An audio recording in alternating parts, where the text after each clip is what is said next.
বন্ধু বান্ধৱীসকল PM কিষাণৰ 20 নং কিস্তি কৃষক বন্ধুৰ একাউণ্টত কেতিয়া সোমাব তাক লৈ সকলোৱে অপেক্ষা কৰি আছে। আজি আমি এইটো ভিডিঅ'ৰ জৰিয়তে আপোনালোকক সবিশেষ জনাবলৈ চেষ্টা কৰিম। বন্ধু বান্ধৱীসকল, যিহেতু একাউণ্টত পইচা সোমাব ধৰিছে, গতিকে কোনে 20 নং কিস্তিৰ পইচা পাব আৰু কি কৰিব লাগিব মই আপোনালোকক সবিশেষ জনাই আছো।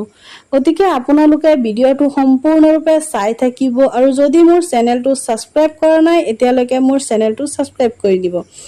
গতিকে আহক আমি মেইন কথাখিনি আলোচনা কৰো। কৃষক বন্ধু বান্ধৱীসকল, আপোনালোকে যিসকলে এতিয়াও EKYC কৰা নাই সেইসকলে PM কিষাণৰ কিস্তি নাপায়।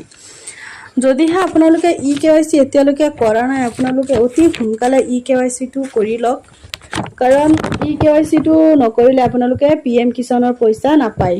গতিকে ইমান বহলাই ক'বলৈ একো নাই, আপোনালোকে অতি সোনকালে EKYC টো কৰি লওক।